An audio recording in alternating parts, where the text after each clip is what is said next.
So, hello everyone. I'm here with Philip Goff. He teaches at Durham University, right? Yeah, I should should have Yeah. checked that before getting there, probably. But he's written a bunch of books. Has defended panpsychism in his new book. I think it's called "Why: The Purpose of the Universe" or something like that. Defends this sort of idea that do you want to explain the what you defend basically in that book? Why is so it's pitched, I guess, as a kind of middle way between God and atheism. I think people in the West, at least, where you have to fit into one of these worldviews. Which team are you on? Are you on our team or the other one? And Dawkins or the Pope? yeah, I've said that about 50 times in doing interviews for this. Whose team are you on, Richard Dawkins or the Pope? So I didn't say it because I thought if people have seen other interviews by me, they'll be sick of that. I'm sick of that expression. Anyway, but yeah, and I've just slowly come to think that both of these views have things they can't explain about reality. And I think traditional theism can't explain evil and suffering. Why, if there's a loving God, why there'd be evil and suffering? Traditional atheism, by which I mean not just that God doesn't exist, but that we're living in a meaningless, purposeless universe. That sort of classic secular humanist position. Can't explain the fine tuning of physics for life and psychophysical harmony. So I press both of these challenges and then say that I think the evidence is pointing to some kind of cosmic teleology, goal directedness, but in the absence of the traditional God, and maybe panpsychism of various kinds can help us make sense of that, and then explore a little bit what it means for the meaning and purpose of human existence. Yeah, nice. Yeah, and I mean, I think you and I have sort of had similar views about a lot of these things, where there are these kind of great mysteries, like why there's this harmonious pairing between the mental and the physical. And yeah, so I mean, I guess so. I mean, the first thing we were going to talk about was, so your view is that you think that that so there's the phenomenon of fine tuning of the universe, which is, if you look at the laws of physics, they are such that if you tweak them very slightly, no life could have ever arisen. You look at the early conditions of the universe, they in order to get life, they need to be in this very narrow range. The laws have to be in this very narrow range, etc. And so, there are two kind of main views of why this is. Like, why is it that the laws fall, that the constants fall in this extremely narrow range for things like the cosmological constant, the low entropy conditions in the early universe, etc. And so there are kind of the two most popular answers that people give are, they say, first, the answer is that the world was designed by some designer. Or I guess more broadly, in accordance with your theory, kind of like the world is optimizing for some aim. So really, there's some purpose behind the universe. And another theory that people give is, they say that the multiverse explains it, that there are a whole bunch of universes. And so we just happen to find ourselves in the universes that are life permitting. And that's kind of a guarantee, because if there are, a quadrillion universes, well, actually, a quadrillion probably wouldn't be enough. But if there are a ridiculous number of universes, as certain multiverse models predict, then some of them would fall in this life permitting range if they vary based on the constants. And you think that is mistaken inference and probabilistic reasoning. So do you want to explain for people who aren't familiar with the kind of inverse gambler's fallacy charge, why might the multiverse commit the inverse gambler's fallacy? Or, I mean, more accurately, the fallacy of understated evidence in your view. But very nicely explained. Thank you very much. And so just to be clear, I don't go for the traditional God. I mean, I would put it in the first instance as teleological laws of nature with purposes built into them. And this is something which isn't just vague, hand-wavy stuff. John Hawthorne and Daniel Nolan, two of our most rigorous philosophers, have worked out in great detail, people might be interested, what teleological laws would look like in a very rigorous format.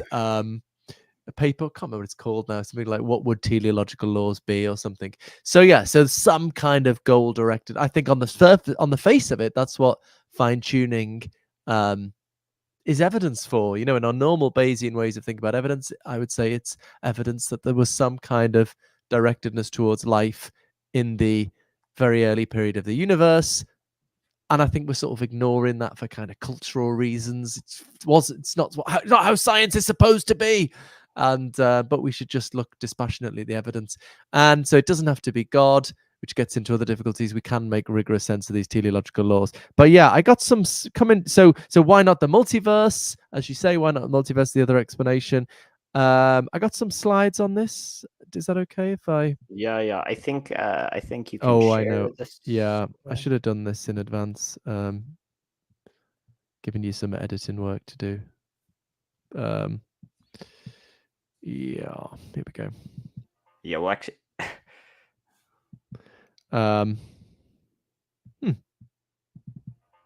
Oh, this file is in use. Right, I got this work laptop, and it doesn't let me like save files or if they're open. So I've got to close the file. This is very weird. Anyway, you might want to edit this out. yeah. Wait, sorry. You're aware that we're live, right? Wait. Oh, we're live. Oh, sorry. Oh, yeah. Did I? Sorry, I think I should have been clear on that. Do you know? Well, as you said, I was did a podcast earlier today with your friend Amos, and that was not live. So I think I'm getting the two confused. God, it's a good job we are very easily confused. I didn't say something rude and then say, edit that out, will you? Yeah, okay. Well, these slides will take a second to upload. Yeah, so I was debating, just while we're waiting, debating Michael Humer on whether taxation is theft. That was a lot of fun. Something different to what I'm normally arguing about. I've been invited to Durham's Libertarian Society next week. I'm very much opposed to libertarianism. I was defending an anti-libertarian view against Humer, but it's kind of the Libertarian Society to invite me. So I find it sort of hard to have that strong of opinions on politics, because it often, it just often hinges on such complicated empirical questions that where you have to weigh, 5 different things against each other, and then it this gets is true. tricky. This is true, but it's important, man. It's important. Yeah, my political philosophy. Well, anyway, what's the humor discussion? I laid out my political philosophy that I call non-revolutionary anti-capitalism, and yeah, it's very much empirical, but it's important. I think we're in a bit of a bad situation at the moment. I'm pretty convinced, as I laid out, that we're either going to make some radical, hopeful changes, or we're going to have fascists in government in the UK and the US. Anyway, right. Do you have to get these slides up? I've uploaded them. Can you see them? Maybe you have to click on them. Oh yes. Okay. Yeah. Okay. Well, I'll just click along. I'm just gonna speak for a few minutes.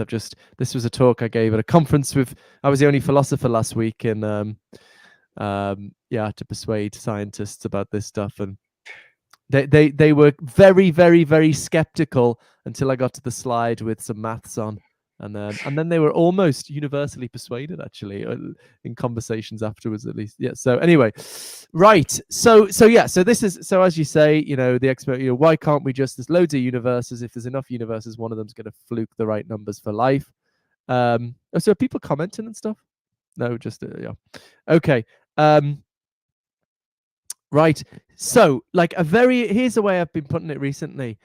A very important part of this whole way physicists think about it is, as you know, the anthropic principle or the selection effect. I think you're going to be talking about that in your challenges. The truism that we couldn't have observed a universe that didn't have the right numbers for life. Right? That's obviously true. If the universe wasn't life-saving, we wouldn't be here. Okay, it's obviously true, but what does that show? Well, what physicists working on this stuff think it shows is what I call anthropic leniency, which is namely that we don't need to ensure that our universe is typical in the multiverse, so long as it's typical in the set of universes with observers. Right? That's what they think. That's what I think. And I just think that is just made up. Right? I think that's just, there's no justification for that.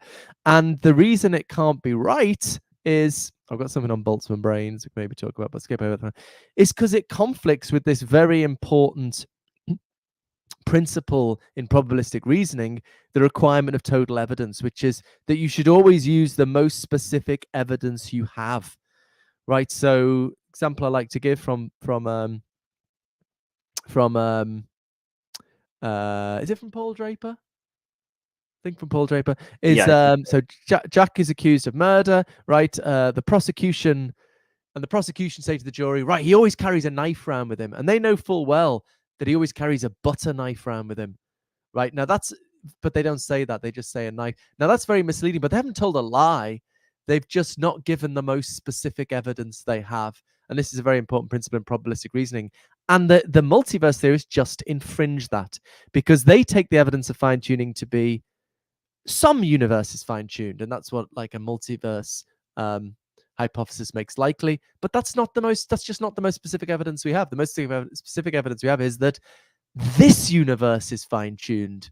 And so we're obliged by this principle to work with that more specific evidence. Now, I used to think for ages, just let me give a bit of autobiography. I used to think for ages, this principle must have counterexamples, and so we need to think of some more nuanced version of it. So for a couple of years, I tried to think about that. Oh my God, the equation hasn't come up. Oh Jesus, why hasn't the equation come up? Fuck. Oh, sorry. Oh well, I can't do the I've got so why hasn't the equation come up? So you can just go through these anyway. I went through this a little bit on Majesty of Reason, but it was a bit on. So I can explain a little better why there just aren't counterexamples to that and how it works mathematically. Unfortunately, should I try again or no? Just I mean, I think it's fine because I accept the requirement of total evidence. So okay, well, that's a shame. I could have just spent a couple of minutes running through how that works, and it's quite interesting. But and I do think anyway, I do think the requirement of total evidence is like very intuitive. It just seems like when you're doing probabilistic reasoning, you should take into account the most specific version of the evidence. Exactly. And then the only reason to reject it is that there are these supposed counterexamples. But so the supposed counterexamples, just to give the supposed counterexamples, it's like when you think about evolution, it seems like evolution, it doesn't explain why like these specific life forms like elephants or Matthew evolved. It's like it's more general. It's like complex life forms. But when you go through this equation, they're not counterexamples, whereas the multiverse case is. So anyway, that it's a shame I can't go through it, but that rocked my world, and that was what persuaded me. I used to think for 20 years the multiverse was obviously the better explanation. I don't want to be talking about silly things like cosmic teleology, but that just persuaded me. This is not. This is a confused approach, and so that's why I end up writing this book about cosmic purpose. Anyway, so just very briefly, then that was the main thing I wanted to run through that equation. Never mind. Just very briefly, how does this work out in terms of the multiverse theory? So then a lot of people say, so this is one more objection, and then you can come to yours. A lot of people say, yeah, but people don't believe in a multiverse because of fine tuning. There's the science, and there's the science which many physicists takes to support eternal inflation, right? So eternal inflation, this idea that we've got this huge exponentially expanding mega universe, and then small regions of it slow down to form bubble universes in their own right, and then the idea is that we're one of them. Now, many people think inflation is empirically supported, and eternal inflation looks to be sort of the most plausible model of it. Okay, but look, in principle, there's two ways one might construe eternal inflation, which I call homogeneous eternal inflation and heterogeneous eternal inflation. So homogeneous eternal inflation is like most or all of the universes are fine-tuned, right? But that's not what people go for. Physicists tend to go for heterogeneous eternal inflation, like that there's great variety in the quote-unquote local physics in each universe. Now, clearly, firstly, clearly, there's obviously no direct empirical evidence for either of these, right? We can't directly observe these universes. Now, my physicist friends tell me that there's maybe theoretical reasons to take more seriously heterogeneous eternal inflation, things to do with string theory and so on. That may well be, but if we accept the requirement of total evidence, then we're obliged to take our evidence as our universe is fine-tuned. We need to make the standard Bayesian thing. You want to make the evidence, you go for the hypothesis that makes the evidence most probable. Well, here's the version of eternal inflation that makes the evidence that our universe is fine-tuned most probable. We have homogeneous eternal inflation, and we've got some teleological laws directed towards life, so that it's highly likely that the universes will be fine-tuned. So most or all of the universes end up being fine-tuned. Then that makes it highly probable. That is the hypothesis that makes it most probable that our universe is fine-tuned, and that's what we're obliged to take as our evidence. So that is just. Whereas if you go for you just cannot go for homogeneous eternal inflation. So contrast homogeneous eternal inflation. Oh, I'm saying the bloody things the wrong way around. You need to go for homogeneous eternal inflation, right, where most or all of the universes are fine-tuned with some sort of teleological laws. Then you make it likely that our universe is fine-tuned. In contrast, heterogeneous eternal inflation, and the way they think about it is, each time, I don't know why that happened. Each time one of these universes is formed, there's there's random processes that fix the concept, that fix the physics, the local physics probabilistically. Well, it's going to be incredibly, on that hypothesis, it was incredibly unlikely that our universe would be fine-tuned, right? Because it was just this random thing, and it would be incredibly improbable. So we clearly, if we're going to go for eternal inflation, and we accept the requirement of total evidence, which everyone should, then we should go for not heterogeneous eternal inflation, but homogeneous eternal inflation plus made homogeneous by teleological laws. So I'm not opposed to the multiverse. I'll leave that to physicists to debate, but it just doesn't deal with fine-tuning. Was there one last quick thing I wanted to say, or just to bring it back to how that anthropic leniency comes in. So this is why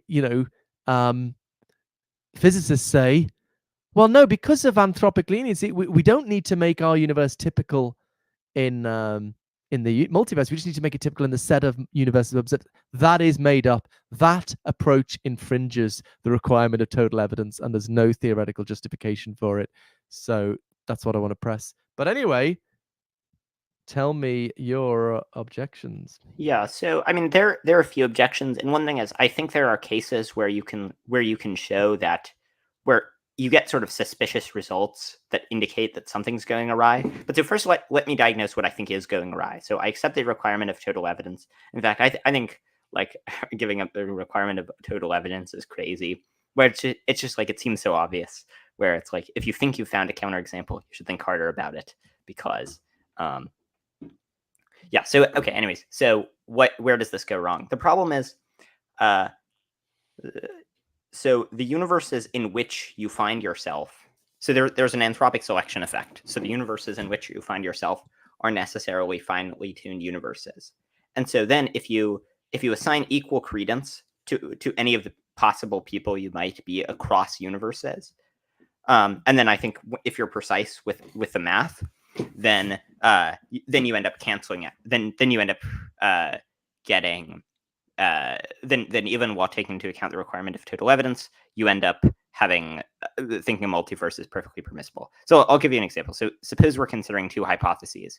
Hypothesis one is that there's one universe that's created and it's finely tuned. Okay, and hypothesis two is that there are two universes that are created and one of them is finely tuned. Okay, so the first one. So on your view, it seems like you should say that upon you wake up, upon existing, you should think the first hypothesis is twice as likely as the second one. But here's how I think you should do the probabilistic reasoning. So there are three possibilities. Possibility one is that you're in the world 1, which is finely tuned. And if you're in world 1, which is finely tuned, I think you should have a credence of 2/3 in the world, in the theory where there's only one world, because there's a 50% chance of that theory and a 25% chance, and there's a 50% chance of each theory. Conditional on the first theory, you're guaranteed to be the first person in the first universe. Conditional on the second theory, you could be the person in either of the two universes. And so you split your credence across the 4 possibilities. So possibility 1 is theory 1, or sorry, the 3 possibilities. Possibility 1 is theory 1, where you're in the finely tuned universe. Possibility 2 is theory 2, where you're in the first universe is finely tuned, and that has 25% probability. And possibility 3 is the second theory is true, and you're in the second theory is true, and you're in the second universe, which is finely tuned. So you split your credence across those 4 possibilities. Just run me by again. Sorry, Matthew. It's a bit. Yeah, sorry. Okay, wait. Let me just sort of. I'll write out in the comments that. Okay, so there are 2 theories: T1 and T2. T1 says there's one finely tuned universe, and T2 says there are 2 universes, and one of them happens to be finely tuned. Yeah, okay, I got that, yeah. So then and let's imagine that the finely tuned universe, just to make things simple, will just have one observer. So, and the prior probability of both theories is 50%.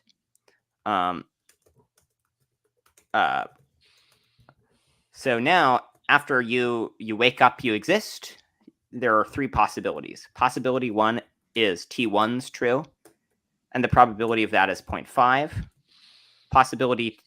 The second possibility is theory 2 is true, and you're in world 1. And then the probability of that is 0.25. I got distracted thinking about the initial thing. Sorry. So the possibility 1 is you're in. Go on. I'm going to write them down now. Possibility 1 is what? Wait, sorry. I did just write out in the chat all of. Oh wait. Oh shit. That was horrible formatting. Oh, darn. Okay. So there are 2 possibilities. Possibility 1 is, and both broad world states have a prior of 0.5. The first possibility is that there's just one universe and it's finely tuned. And the second possibility is that there are 2 universes and one of them is finely tuned. Okay, and they're the 2 theories. Yeah. Right. And so now there are 3 possibilities, I think, that you should assign, that you should have credence in once you wake up. The first possibility is you're in your person 1. You're in the theory 1's true, and you're in the first universe. That one has a prior of 0.5, because if theory 1's true, you're guaranteed to be the one in the first universe. Possibility 2 is that theory 2 is true, and you're in the first universe. And that is a prior of 0.25 because it's half of the probability space occupied by the second theory, which has a prior of 0.5. And possibility 3 is that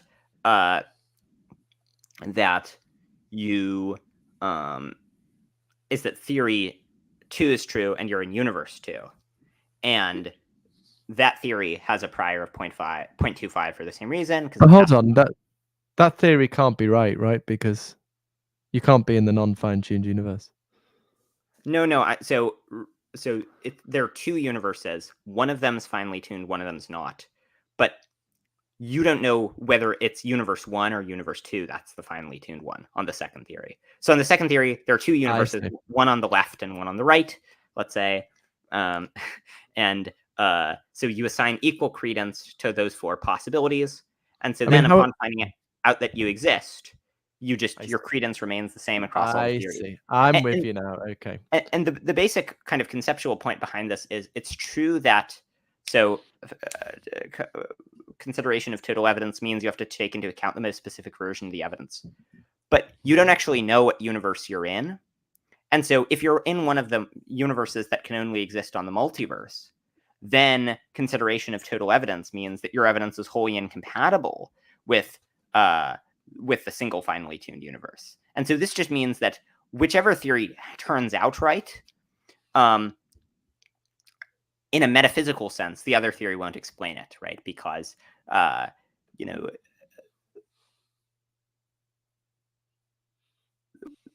will predict some combination of universes different from what the correct theory does, and so it won't predict you. But that tells you nothing in an epistemic sense about which universe is right, or about which theory is right. So sorry, I explained that poorly, but the basic idea is that it's whichever theory is right. So suppose the multiverse theory is right. Well, I could be in any of the universes, and so if the multiverse theory is right, and I'm in universe. And I'm in one of the random universes in the multiverse, well, then my evidence is just strictly incompatible with there just being a single finely tuned universe. And so it's for that reason, I don't think that even taking into account the requirement of total evidence, that undermines the case for a multiverse. What was that point? Just say that again. What undermines that you're in a single fine-tuned universe? So if we're considering between two possibilities, one of them is that there's just one finely tuned universe, and the other one is there's a multiverse with a bunch of finely tuned universes. Suppose I'm in universe 5 million in the multiverse. Well, then my evidence, like my existence, is incompatible with there being a single universe. Oh, so in this one, I know I'm in universe 5 million in the multiverse. Right. No? Yeah. Well, sorry, I shouldn't have described a new scenario, maybe, because the original scenario is confusing enough. But the basic idea is I don't think that even if you apply the total evidence principle, if you're not sure which universe you're in, whether you're in the single universe or the multi or the many kinds of different universes, then I think you don't have any reason to update in favor of theories on which there's just a single finely tuned universe. So how does this get around, my argument that you need to make the evidence you have most probable? So you need to have the evidence. You need to make the evidence you have most probable, and the most specific evidence we have is that this universe is fine-tuned, and if I'm in the multiverse, that evidence is incredibly unlikely. Yeah. I mean, if I'm in a single universe, it's incredibly unlikely as well. But I mean, I think you make it likely with teleological laws. That's what I'm saying. But being in a multiverse doesn't make it any more likely that this universe is fine-tuned. So what's your response to that argument? Yeah, well, so I agree that theories. So I adopt an anthropics view called the self-indication assumption. So I think that theories that predict more observers are more likely. And so for that reason, where are you getting that from, though? Why should we think that's true? That theories that predict more observers are more likely. Well, there's just an intuitive probabilistic point, which is that if there are more total observers, then the odds that any particular observer would exist would be higher. Then there's also, you can show that basically if you don't accept the self-indication assumption, you can get these really weird and counterintuitive results where you can predict in advance that you'll get a royal flush in poker by guaranteeing that you'll have a bunch of offspring unless you get a royal flush. And so I agree that a theory on which a greater percentage of universes contain observers is all else equal more likely, because that just predicts that there are more observers. So in that sense, I guess I would agree that that if a greater percentage of universes contain observers, then it's more likely. But if we're considering between two possibilities, where one of the possibilities is that there's a finely tuned, just one finely tuned universe, and one of the possibilities is that there's a multiverse that contains a bunch of different universes, the most specific version of the evidence is not just the universe I happen to be in is finely tuned. Well, so the most specific version of the evidence is the universe I'm in is finely tuned. But the point is, you don't know which universe you're in. And so once you split your credence across the possible universes that you might be in accordance with the way that I described earlier, and then you update, you actually don't get any update in favor of theories on which there are more in favor of a single finely tuned universe over a multiverse. I mean, I think I can pick. I think I can pick out the universe I'm in demonstratively. Just as, like, suppose, we know there's a parallel universe where there's lots of people just like us, and there's twin Matthew and twin Philip. I can still refer to myself, right? And Yeah. my wife, as opposed to my twin wife, I can say, I'm in love with my wife, and I pick her out. And you saying to me, I mean, it would seem to follow from what you said that I can't refer to my wife, or I can't make, but I do, I can pick these things out demonstratively, and I think that's a well understood way of fixing reference. And so what's wrong? I mean, what's wrong with that? I think in that sense, I do know which universe. So there are two different ways that you can think about that you can think about a multiverse. So, or that you can think about how you should reason about the multiverse. And part of this will depend on substantive assumptions about, like, personal identity or something. Like, one view you might have is that really all that you need to explain is the qualitative features of a universe, right? So you see a universe with our qualitative features, and you say, I get evidence according to theories on which there's this universe with these qualitative features. But then if there's a multiverse, the odds that there would be this universe with these qualitative features are higher. Now, you might think, okay, maybe that's sort of impermissible because it doesn't take into account the specific evidence, just that this universe has the qualitative features. But when there's a selection effect, where this universe has the qualitative, where you only find yourselves in universes that have that have observers, then the most specific version,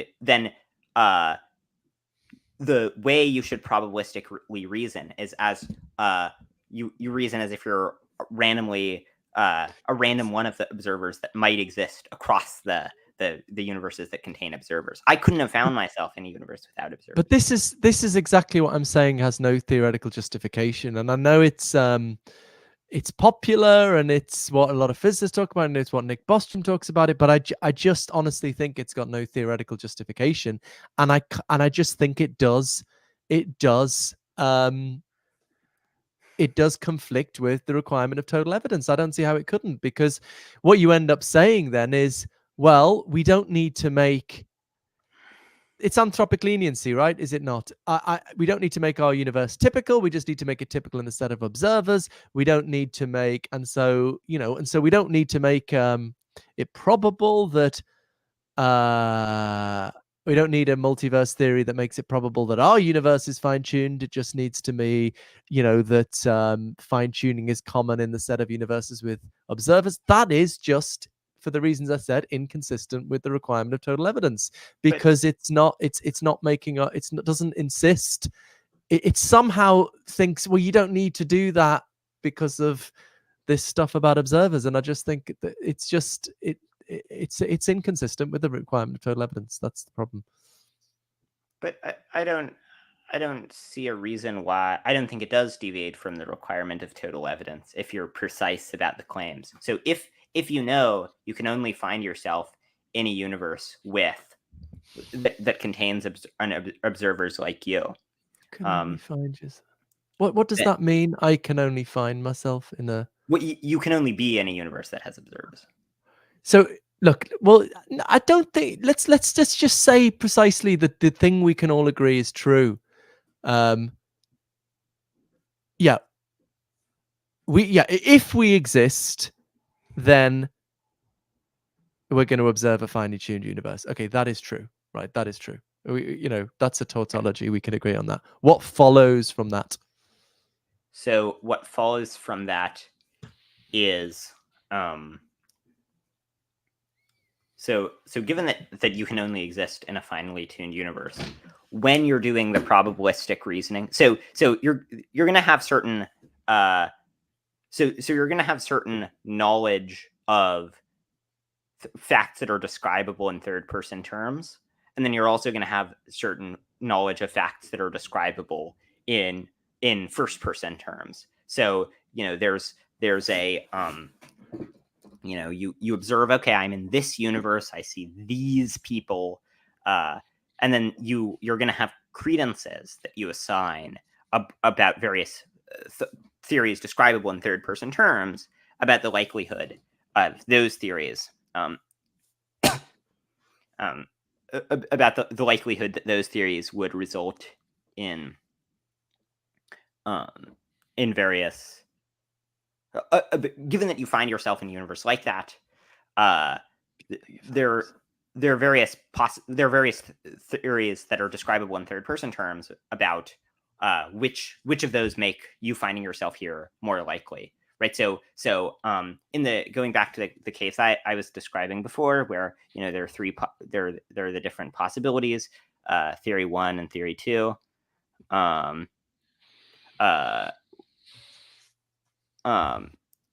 In that case,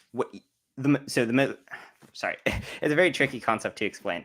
But don't worry, it is a bit of a mind-boggling stuff. This I don't know. Suppose I didn't know we were going, because I didn't appreciate we were going to be live. I don't know if you wanted me to tweet about it. I mean, I could do it, but if you don't mind, you can maybe tweet about it after or something. But given that you can only exist in a universe that contains observers, then the theories that you should assign a higher credence to are theories on which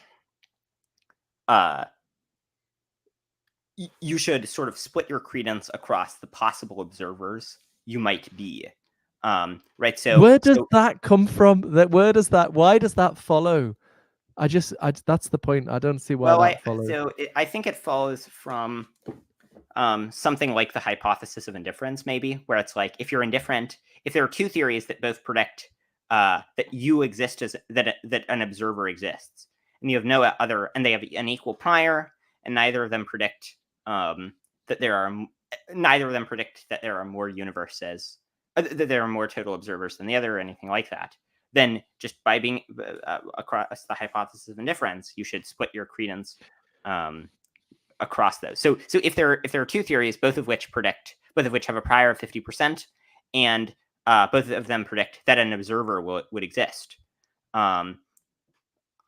unless I have evidence favoring one of the theories, then I should be indifferent between the theories. And so in the multiverse, the very limited multiverse case with two universes that I described before,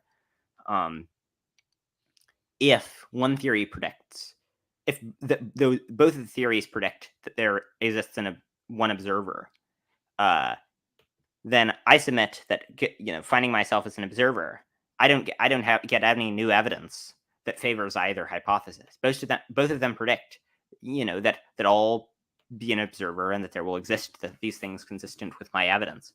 So it's not clear what the update is based on for why you should think that. Are you saying in your example you get confirmation for the multiverse? So we've got these, two possibilities. I think you've got two possibilities, right? One in which there's a fine-tuned universe, and one in which there's a fine-tuned universe and a non-fine-tuned universe. And you're saying there's three possibilities, that I'm in the fine-tuned universe, the single fine-tuned universe, or I'm in the multiverse and it's the multiverse and it's the universe on the left that I'm in and it's fine-tuned, or it's the multiverse and I'm in the fine-tuned universe on the right. Yeah. And so then you're saying there's three possibilities, and 2 out of 3 is I'm in the multiverse. Is that it? No, it's not 2 out of 3 that you're in the multiverse, because the multiverse has a prior of 0.5, and then conditional on the multiverse. Okay. So can you explain to me how you get confirmation? Are you saying you get confirmation in this scenario for the multiverse? No. I'm saying okay. My view is that in this scenario, you after existing, you should remain indifferent between the two theories. But on your view, it seems like you should on existing, you should take the theory on which there's just one finely tuned universe to be more likely, because you reason where you say, well, that theory is, on that theory, there's a 100% chance that this universe would be finely tuned. While on the other theory, there's only a 50% chance that this universe would be finely tuned. Where I think that the rationale behind like the basic idea of these theories is it's just the same as the multiverse with slightly smaller numbers. Where with the multiverse you say there are a bunch of different universes and some of them are finely tuned, and in this case you say there are two universes and one of them. Okay. Yeah. I see what you're doing with this now. Sorry, I thought you were trying to get confirmation of multiverse. I mean, what I would say about this, right? If I woke up in this universe, I'd say, oh my gosh, it's incredibly improbable that this universe is fine-tuned. We need an explanation of that. And I would think, we need teleological laws to explain that. And then someone says to me, no, because look, we could be in this other universe where there's two universes and one of them is fine-tuned. And then I say, well, that's no good because it's still, you've only got two universes, it's still incredibly improbable that one of them is going to be fine-tuned, right? And then they say, okay, the only way, so you're going to need loads of universes in order to make it likely that one of them is going to be fine-tuned. But then the problem is, if we're accepting the total evidence requirement, we need our universe to be fine-tuned because that's the most specific way of construing our evidence. So, I mean, maybe I'm missing the point, but I'm not seeing how this. So the idea is that. So imagine in this case, like the idea is imagine that the fine-tuning, imagine we know the setup of the universe where there was some creator who flipped a coin, and if the coin came up heads, he made one finely tuned universe. Sorry, did you say that? I must have missed that. No, I didn't specify the bit about the creator. But the basic idea is that so it's a 50-50 chance the universe is going to be fine-tuned. Right. So there are two. So the coin's flipped. If the coin comes up heads, one finely tuned universe is made. If the coin comes up tails, one finely tuned universe is made, and one non-finely tuned universe is made. And so then after you, I see. Yeah. So upon you existing, is your view that your credence in the coin having come up heads should be 2/3? Look, I mean, the whole argument I've been focused on is that the fine tuning is incredibly improbable. And so, we need teleological laws to address that, and then the multiverse doesn't get around the problem. What would I say is let me think about. So I'm not sure. I'm struggling to see why this would be relevant, but let me see. There's a 1 in 2 chance we're in. Well, it's if there's a. The basic idea is this is just trying to help to drive the intuition about the multiverse, just with smaller numbers. So the idea is that, okay, let's just make things simpler. So imagine, rather than considering a vast ensemble with 50 billion universes or something, instead let's just consider a much simpler theory. Theory 1 is there's one finely tuned universe. Theory 2 is there's one finely tuned universe and one non-finely tuned universe. And we flip a coin to see. Yeah, I guess I would say it's 50-50. If we're flipping a coin, I would say it's 50-50. But I mean, but we get into, are you getting anything of Sleeping Beauty type worries and stuff? Is this the? I don't see how it is anything like the multiverse case, because we haven't got anything wildly improbable that we need explaining, and you try to explain it with a multiverse. Well, it's not that it's wildly improbable, but it's that it is. It's that it is somewhat. I mean, right, okay. I guess prima facie, I would say if it's 50-50, then I would say there's a 50-50 chance I'm in the single universe. So imagine. But I don't think. The claim is that the way you should think about this is analogous to the way you should think about a design versus a multiverse. So imagine like at the beginning of the universe, God flipped a coin, and if the coin came up heads, he made one finely tuned universe, and if it came up tails, he made a vast multiverse that had some finely tuned universes. Yeah. On your view, so you find yourself in a finely tuned universe, what should be your credence that the coin came up heads versus tails? Like, I assume you think that heads is way more likely, because you think finding yourself in this universe gives you a strong update in favor of theories on which a group. No, actually no, because and this is all people on my, White from the start, Roger White, who's got the best version of the inverse gambler's fallacy, says, if we know, and I'll get to, this is not quite what you're saying, but if we know we are in a multiverse of the kind physicists imagine, what I called heterogeneous eternal inflation, if we know we're in a multiverse where there's different local physics in all of the then that undercuts the evidence of fine-tuning for teleology, right? Because we know probabilistically that the statistically the number of fine-tuned universes are ex hypothesi what you'd expect by chance, right? And then there's no reason why the teleological laws would pick out like our universe rather than some other. So what that does, if we knew on independent grounds we were in that kind of multiverse, if we could like just directly perceive the multiverse, and it was, then that would totally undercut the fine-tuning argument. Now, just let me get to your example. So that it's not quite your example. Yours is like, well, it's 50% we're in, let's say, heterogeneous eternal inflation, 50% that we're in this universe. Well, then it's 50%. It's 50% we're in. It's so then I would say, well, yeah, it's 50, and you've said it's a flip of the coin. Yeah, so it's 50% we're in either. There's absolutely no pressure from my argument to think it's anything other than 50-50. Well, so imagine a person reasons in the following way, where they say, look, on the heterogeneous eternal inflation theory, it's extremely unlikely that this universe would be finely tuned. But this universe is finely tuned. And so therefore, I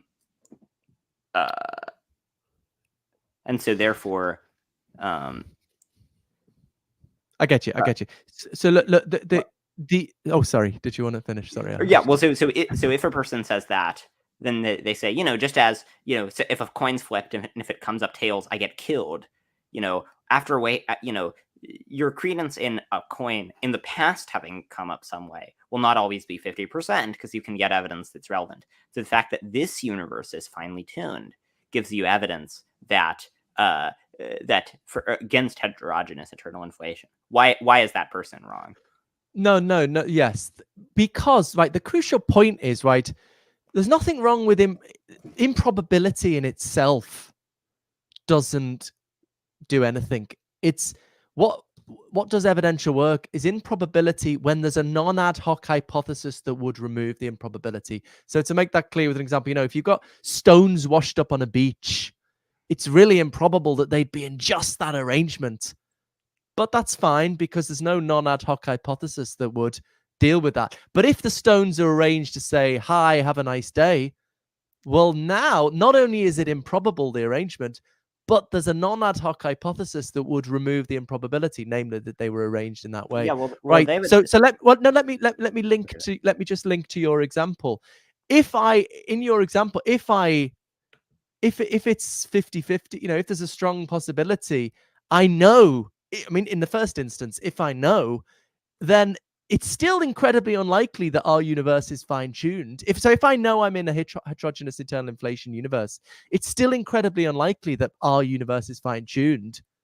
But it no longer matters because there's no non-ad hoc hypothesis that would remove the improbability. And that's what I mean, you've undercut the evidence for God or teleology or whatever, because we know there are all these universes, and so the hypothesis would have to be the teleological laws favored our universe, and that would be ad hoc. So it no longer matters.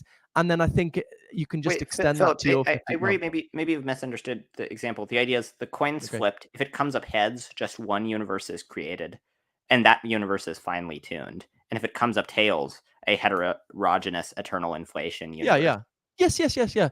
Oh, okay. So I'm just hold on. saying. Then why wouldn't I start. Go on. The question is just why wouldn't the coin having come up heads, which is not ad hoc and has a prior of 50%, why wouldn't that explain? Why wouldn't that be a non-ad hoc hypothesis to explain the data? Oh yeah, that's a good point. That's a good way of saying it, I suppose. So it coming up. I mean, I guess I think this the starting point of this scenario is it's 50-50. And if that's the starting point, so like say I start off and it's like it's 100%. If it's 100%, I'm in heterogeneous eternal patient. Well, that undercuts the teleology argument. But okay, now it's 50-50. Well, you've told me it's 50-50, and in one of those 50% options, I don't need to explain why our universe is fine-tuned. And in the other 50% option, I don't need to explain either, because I guess it just... I mean, I'm confused by the example because it's just you don't need to explain fine-tuning, do you? It's just yeah, it's one of the universes has life in it. So I guess in that multiverse, it would just be sort of random in the multiverse case. Yeah, so in neither case do you need to explain. So that's just so I would just say it's 50-50. Yeah, well, it won't always, even though it starts out 50-50, sometimes like ordinarily we would think that that if the multiverse doesn't have an advantage in explaining fine-tuning relative a heterogeneous eternal inflation multiverse relative to just a single universe, then a single heterogeneous, or well, I guess single things can't be heterogeneous. A single just universe with randomly selected constant strength. If we think that a multiverse has no advantage over a single universe in terms of explaining fine tuning, then it seems like if you're right that a multiverse, that upon waking up, that you shouldn't think that the multiverse is more likely than the heterogeneous eternal inflation model. Or sorry, you shouldn't think that the multiverse is after waking up. Or not after. Sorry, I'm so used to talking about the Sleeping Beauty problem that that's how I describe existing. But if you imagine a different case. Sorry if I'm currently a bit sick, so that's what I blame all my errors on, and explaining things. But so imagine the different hypothesis. So a coin's flipped. If it comes up heads, there's a finely tuned universe. If it comes up tails, there's just like a universe of some sort. Where the universe doesn't have to be finely tuned, so the odds that it would be finely tuned are like super low. If you exist in one of the if you exist, you get absurdly strong evidence that the coin came up heads, because the odds that you would be in a finely tuned universe are much higher if it came up heads than if it came up tails. And so similarly, if you don't think that the multiverse has any special ability to explain fine tuning, then upon finding out that you exist, you shouldn't think that you shouldn't think that you get evidence for a theory on which upon finding out that you exist, the multiverse will be at a disadvantage relative to the finely tuned, single finely tuned universe theory. I guess I'm just thinking, if you're telling me, I'm just coming back to the same point. If you're telling me it's 50-50, then it's 50-50. And I can think, oh, it's lucky that it came up heads rather than tails, or whichever way it was. But I mean, it was 50-50. It's not that improbable. So yeah, maybe I'm missing something. Wait, well, no. So it's not true that your credence in a fair coin that was flipped in the past, having come up heads, should always be 50%, because often you get evidence that it turned out one way. Like, for instance, if you see that the coin came up heads, your credence in the coin having came up heads should be, well above 50%. And so similarly, if you think that a finely tuned universe is better explained by the single design finely tuned universe than by the ensemble theory, then that gives you evidence that the coin came up heads rather than tails. Hold on, what's the setup here? I thought the setup, correct me if I'm wrong, the setup is, we know there's a 50% chance there'll be a life-permitting universe. I think we should be saying not fine-tuned, but life-permitting. If there's not random constants. Yeah, sure. Yeah. So 50% chance there's a life-permitting universe, and 50% chance there's a non-life-permitting universe. Maybe then if that's the setup, then I know, it was 50-50.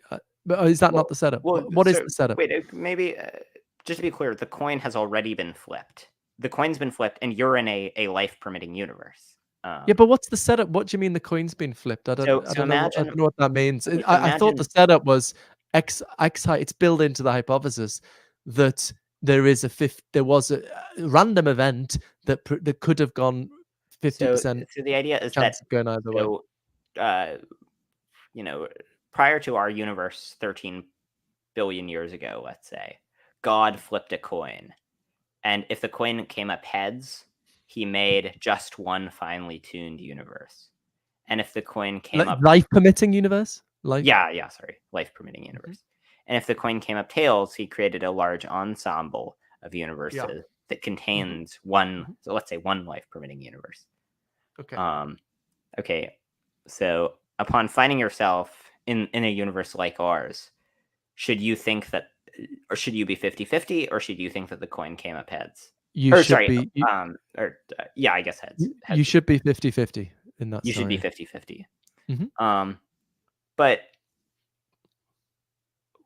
if you think that if you think that your existence favors theories on which a greater percentage of universes, your existence in this universe favors theories on which a greater percentage of universes are life permitting, then wouldn't you think, okay, your prior is 50-50, and then you update on the fact that you exist in this finely tuned universe?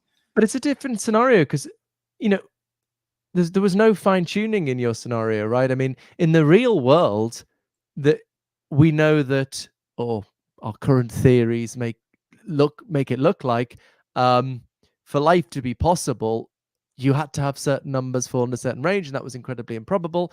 Okay, so now we need a theory that makes that likely. The evidence we found, But and for the reasons I said, a multiverse can't do it. We need teleological laws. But in your scenario, there was no improbability that needed. There was no there was no. This is what we need to look for, right? Is there two things: an improbability and a non-ad hoc hypothesis that removes the improbability? We didn't have these two important things in your scenario. We had one scenario where it was life permitting, and one scenario where we know it's a multiverse with one fine-tuned with one life permitting universe.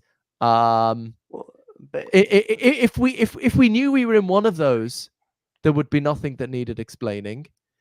And the fact that we know there's a 50-50 chance we're in one or the other, still nothing needs explaining. but on the multiverse theory, the odds that this universe in particular would be finely tuned are very low. Like if there are 10 million universes, and one of them is finely tuned, the odds that this universe in particular would be finely tuned are 1 in 10 million. Yeah, but again, if it's not just the improbability, it's whether there's a non-ad hoc hypothesis that removes the improbability. And if I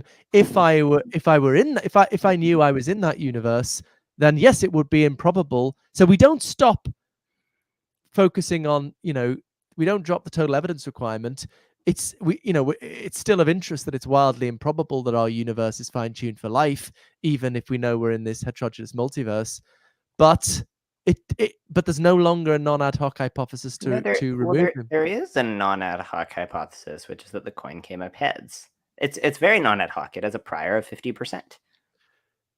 But given that the setup is there was a 50% chance of either, then I can't see anything in my argument that forces me away from the natural thing to say, which is, well, you've told me there was 50-50 chance, so that's what I'm going to accept. There was a 50-50 chance, and whichever came up, there was nothing needed explaining, and there was a 50% chance, and yeah. Well, so the idea is that, so if your reasoning is right, then upon finding yourself in a life permitting universe, your view is that a multiverse, it doesn't really explain why you find yourself in a life-permitting universe, or at least I forget, a heterogeneous multiverse, rather. It doesn't explain why you find yourself in a life-permitting universe. And so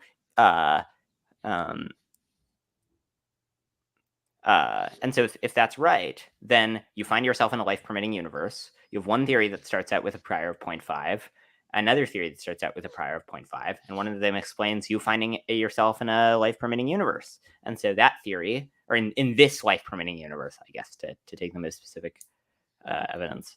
And so, when taking that, when being precise about that, you just get a big update in favor of the you should get a big update in favor of the theory that explains why you're in a life-permitting universe. And so it's not ad hoc, and that it is a prior 0.5. Here's another way of thinking about it. So imagine, so, like the earlier scenario, God flipped a coin. If the coin came up heads, he created one finely tuned universe. If the coin came up tails, he created a universe just at random, so it didn't have to be finely tuned. Suppose you find yourself in a life-permitting universe, or I guess in a finely tuned universe, right? Because where all the constants fall in this narrow range.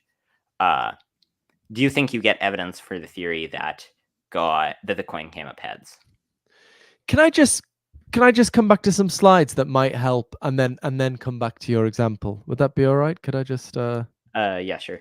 By the way, you can. There's a thing. So right next, or yeah, actually, I said. Oh, can I do it? This might help a little bit, and I'm probably gonna have to go in about 20 minutes just to. It's my wife's birthday tomorrow, so I always get happy birthday to her. Thank you. Get too overexcited with these things, and then I find it hard to come down. Yeah. So just, this connects to the point in your blog post, really, that so some people think, so the inverse gambler's fallacy, right, is supposed to be, someone's having an incredible run of luck. You go into a casino, you walk into a casino, and the first person you see is someone having an incredible run of luck, and it wouldn't be okay to infer, there must be lots of people playing in the casino, and that's supposed to be analogous to the multiverse. And then you and others say, well, no, that doesn't take into account the selection effect, right? So you imagined in your blog post, right?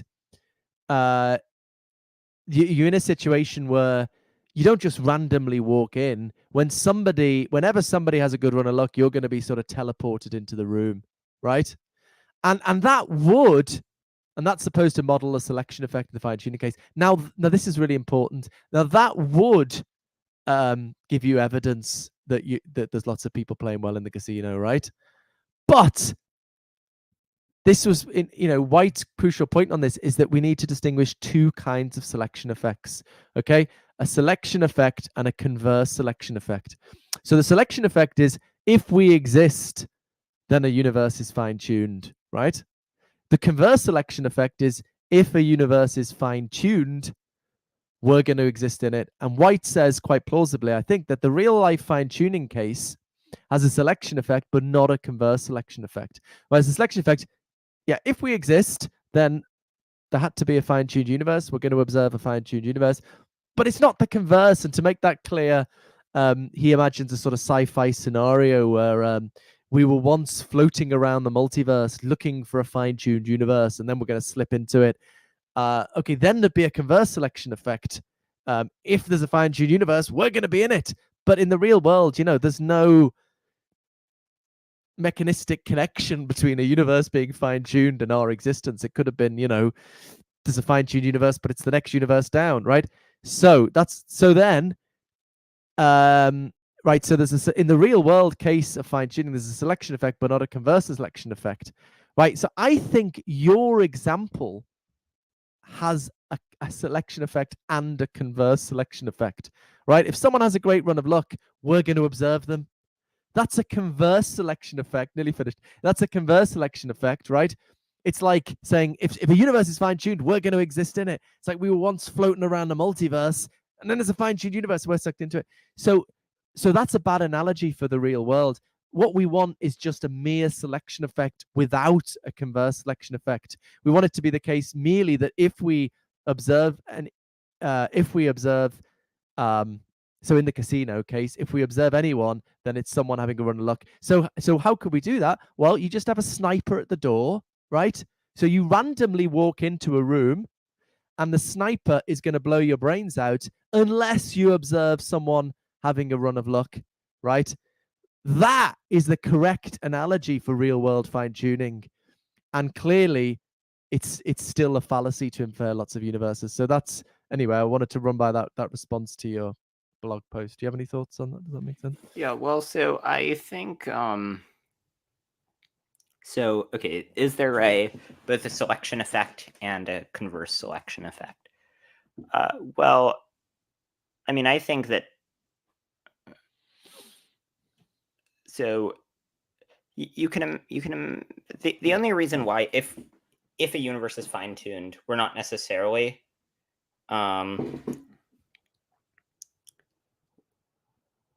so if a universe is is the idea that in the case the relevant difference is that between the normal case and the case of fine-tuning is the idea that there's pre-existence where we existed prior to in the casino case we existed prior to being in the casino, while in the multiverse case we didn't exist prior. Well, that's not an essential part of it. The core of it is that if anyone wins big, you're gonna be teleported in. You're gonna observe them, and that would be like if any universe is fine tuned, we would have existed in it. So it's just the way that the biconditional, which way you run it. So I want to say the real world selection effect is if we exist, then there must be a fine tuned universe, but it just doesn't go the other way around. If there's a fine tuned universe, we're going to exist. So your case was if someone wins big, we're going to get teleported in and observe them. That's the wrong. So, I mean, we could modify the casino case so that if a universe is finely tuned, the probability that we'd exist would be higher, right? And so in the multiverse case, no, I wouldn't even say that actually, because that's a good point. So this is actually how Darren, what's his face, Leeds philosopher who defends the point of view you're attracted to, and he says, well, okay, it's still our existence is more likely. I mean, I just think that those are kind of far out probabilities we cannot make sense of. It's like, how many universes have to exist for it to be likely that Philip Goff exists? Well, I don't know, there's an infinite number of possible individuals that could have existed in front of me. So, no matter how many universes exist, it's still going to be infinitely improbable that I exist. I think we can't make sense of these kinds of probabilities. I've got a new paper on this, actually. It's just got accepted for publication. I should ask you to put in the notes. But if you need to get probabilities you deal with, you need to put enough in the background knowledge to constrain the possibilities, so we've got manageable finite possibilities. So it seems like you're saying there are two differences between the casino case and the multiverse case, which are you can't assign probabilities because there are an infinite number of possible people, number one, and number two, it's not the case that if a universe is finally tuned, or it's not the case that if the universe is finally tuned, we're necessarily going to exist into it. So imagine modifying the casino case in the following ways. It's the latter. And then if you try and it's the latter, okay. There isn't a converse selection effect. But then someone tries to respond to that and say, well, this is what Darren, what's his name, says. There is a converse selection effect because the more universes there are, the more likely my existence is.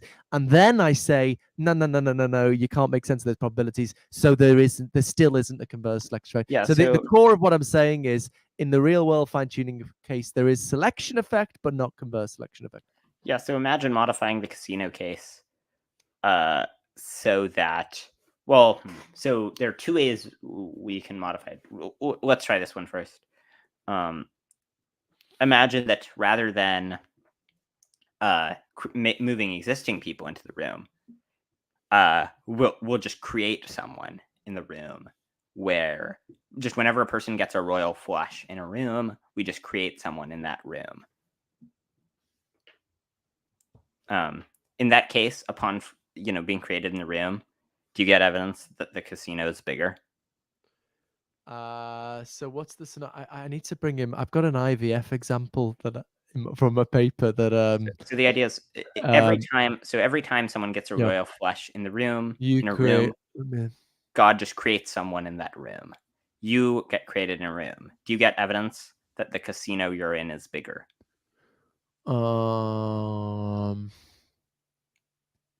Let me think about the case. So we know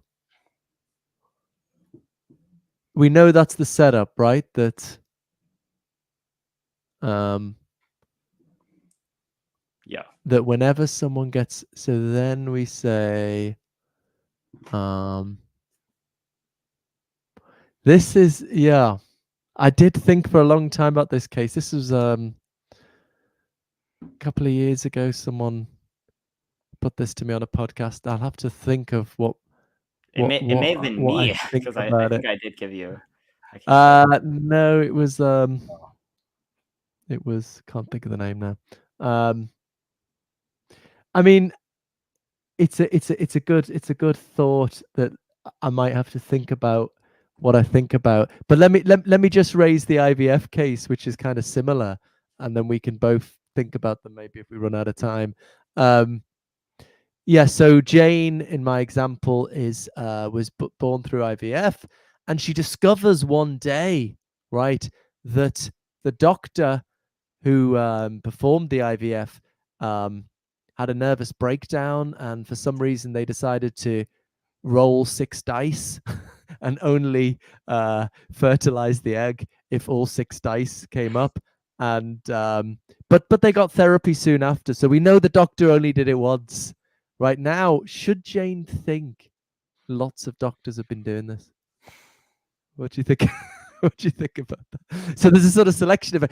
So the reason I came up with this is because so many people, including Tim Maudlin, who gets very cross on Facebook, great philosopher of physics, wonderfully grumpy.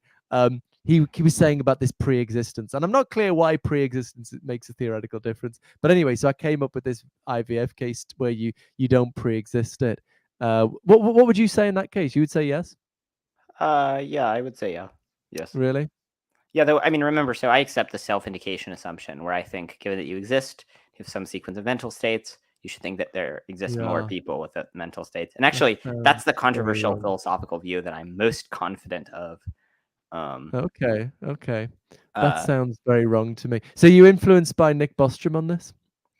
Bostrom rejects the self-indication assumption. Okay.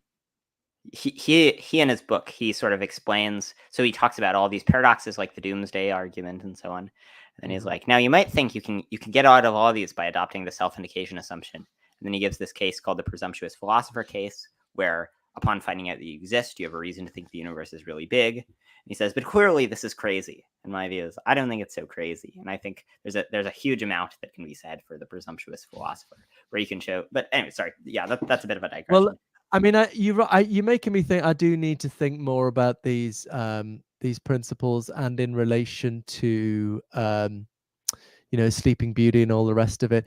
I read Nick Bostrom's book, and this paper that has been rejected 5 times, and oh yeah, I got this paper rejected 5 times. It's just been accepted for journal Synthèse that I need to put it up online. But anyway, reading Nick Bostrom's book, what I found was, he was very sneaky that when he considered so he talks about design and he sort of says, oh, well, a load of rubbish, just sort of doesn't have much. But then when he considers the inverse gambler's fallacy, he forgets about design, or I would say teleology, and he says, but look, there would be no explanation to this. And well, there would.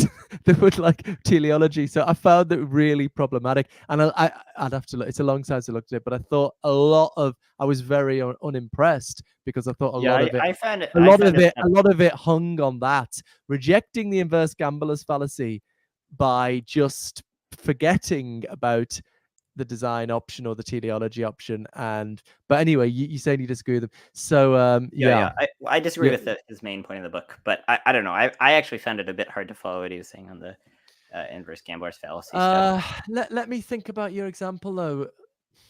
But yeah, here's another way we could modify the case where we imagine that. So imagine there are an infinite number of people outside the casino, and every time someone gets a royal flush, a person at random from the infinite number of people is brought into the casino.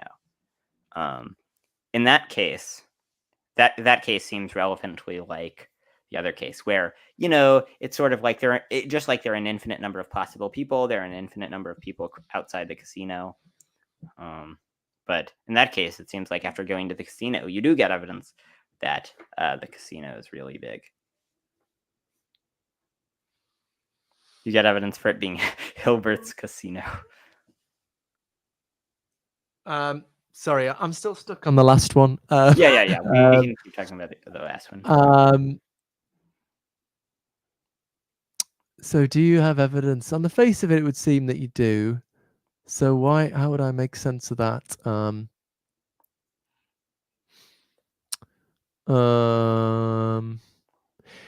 I think what I said before, and I think I would say, well, actually, what you know is that. So this person, no. Do you know that? I'm gonna have to think about it. It's a good thought experiment, and yeah. No I think intuitively that does give you evidence, and I think. Yeah, so this guy, one of these kind of skeptics podcasts is pretty big. It was, but it's very, very ideological, very sort of atheism's obviously true and stuff. But he, when I had something in Scientific American a few years ago, and I went on their podcast, and they raised this exact point, and I'll have to think about it. So let me take that away and get back to you. Yeah. So we were going to talk about God, weren't we? I've only got 5 minutes. I don't know. I'm happy to just talk about the inverse gambler's fallacy. If we resolved that quickly, maybe we would have had time to talk about God. But it's like God's sort of not very important compared to the inverse gambler's fallacy chart.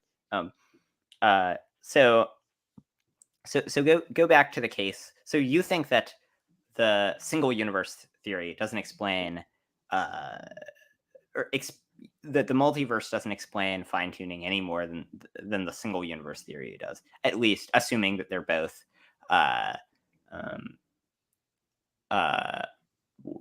heterogeneous theories. Yeah.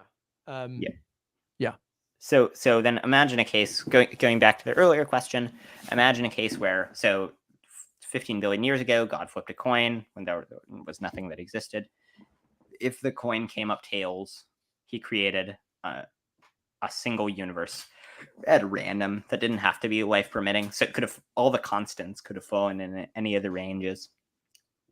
If it came up heads, then he created a single universe that was life permitting. After finding had finely tuned constants. After finding yourself in the universe with the finely tuned constants, do you think you get evidence that it came up heads? I mean, intuitively, I think what I would say is a similar case. I mean, I think given that I know the setup, I know it's 50-50. But if I didn't know the setup, then I would. But hold on. You keep saying that if you know the setup, you get this different result. That doesn't seem true at all. Like, it's true that the prior probability is 50%, and so if you had no other relevant evidence, then you should be 50-50. But that's not the situation. You do have other relevant evidence. Your relevant evidence is that there is a finely tuned universe, and that's way more likely if it came up heads than if it came up tails. It seems to me like I want to know that. I mean, you told me like the setup is God flipped a coin. I suppose what I want to know is like the prior probability of knowing that fact. Well, imagine that whichever that's it. happened, Yeah. whichever of those things happened, just God, immediately before flipping a coin, he made a law of the universe, which is that every conscious creature, he built this into the psychophysical laws, that every conscious creature that exists will know that that was the setup. No, for certain. Maybe No, they I won't think know it, for I certain, think it but matters well, actually, because I think you're thinking of maybe I'm wrong about this the way I'm thinking about it, but you're thinking of it like, oh well, that means there's a prior probability of each universe 50-50. But I'm thinking of no, that's like a metaphysical fact I know about, and I want to know, well, how much do I know about it, and that should factor into my calculations. well, So if it's 100%, if it's 100% certain, well then I know it's 50-50. no, you know that the prior probability was 50-50. Why is that the prior? I don't get that. That's the prior probability. I think that's. Well, the I think prior that's. in a fair coin being flipped, coming up heads, is 50%. But it's not always the case that your posterior probability. So consider a case where, like imagine that a fair coin's flipped, and if it comes up heads, God will kill you. And if it comes up tails, God won't kill you. After the coin's being flipped, if you're still alive, your credence in it having come up tails should be 1. Mm-hmm. And so, similarly, and that's because you remaining alive is much more likely on the if the coin came up tails. Similarly, you being alive is much more likely if Give me this example again, and this will probably be have to be the last thing because it is 1:30 now. Go on, give me that last example again. Oh, well, so God, if a God. coin, if a fair coin's flipped, and if it comes up heads, you're killed, and if it comes up tails, you survive. If the coin was flipped in the past, you should think that the coin definitely Yes. Yeah. came Okay. up Of course. Of tails. course. Because Yeah. right, and similarly, in the case where if heads there's a finely tuned universe, and if tails there's no finely tuned universe, you should think that the coin, upon finding out that if heads there's one finely tuned universe, and if tails there's just a universe at random, upon finding out that you're in a finely tuned universe, you get strong evidence that the coin came up heads relative to the single universe, relative to the single, not necessarily fine-tuned universe possibility. Yeah.